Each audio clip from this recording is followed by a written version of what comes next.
anime lovers, kembali lagi dengan channel M Anime dalam segmen review manga. Dalam review manga kali ini kita bakal mereview chapter One Piece terbaru, yaitu chapter 1061 yang sudah rilis kemarin.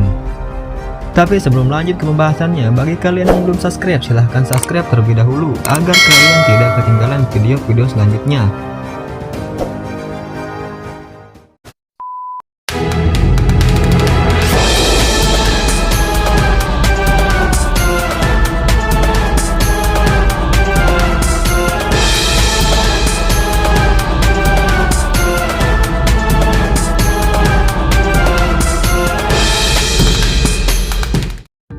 Oke cuy, setelah di chapter sebelumnya kita sudah diperlihatkan dengan kekuatan misterius Aim Sama. Apakah di chapter ini kita akan disuguhkan dengan adegan epic lainnya?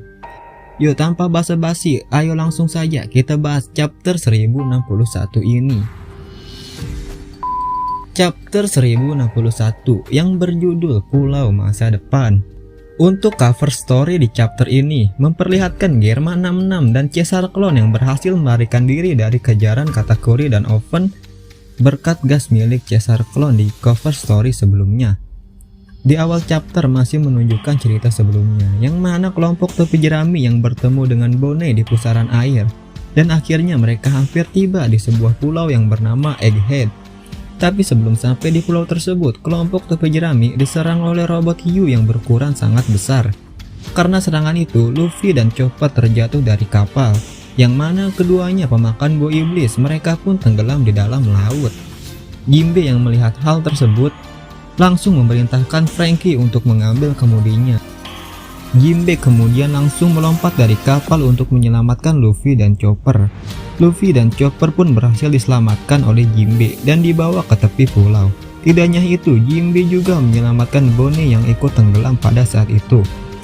Di sisi lain, robot hiu tersebut terus menembaki kapal Sanigo dengan misilnya dan menyebabkan kapal Sanigo menjadi terbalik. Para kru yang tersisa di sana pun langsung terjatuh ke dalam air. Tapi tiba-tiba ada robot yang sangat besar yang menyerang robot hiu tersebut. Robot hiu tersebut pun berhasil dipukul mundur oleh robot besar yang tidak tahu namanya itu. Panel kemudian berpindah di pangkalan angkatan laut yang memperlihatkan Tashigi dan beberapa anggota SWORD yang sedang memberi makan kepada anak-anak yang dulu ada di Pang Hazard.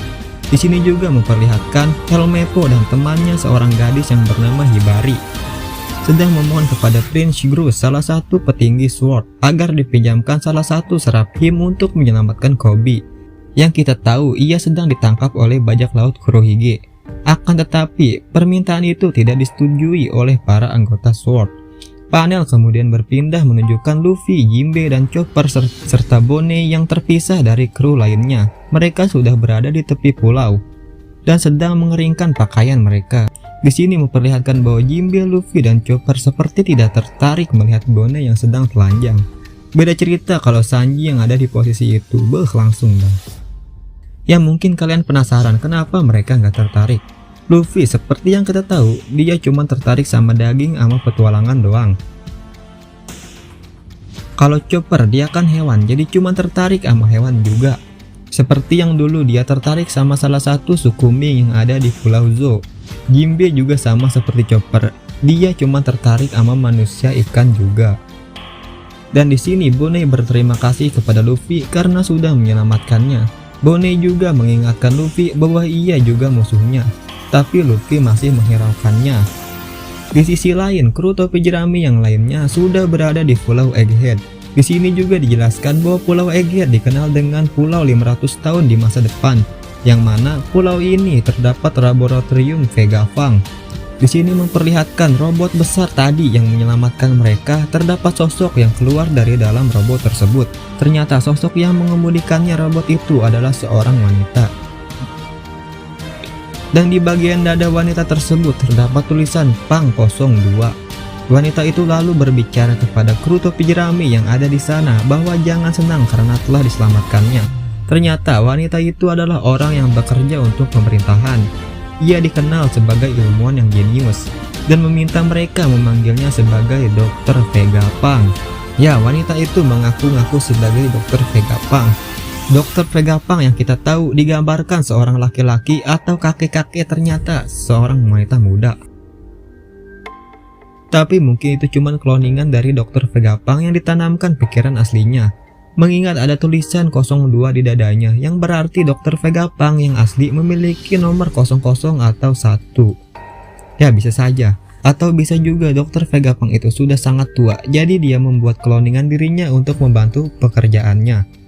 Ya menurut kalian itu Dokter Vegapunk asli atau bukan? Silahkan komen di bawah. Ya segitu aja untuk review chapter kali ini. Untuk manga One Piece minggu depan libur karena Oda Sensei juga butuh liburan. Oke sekian dulu, bye bye.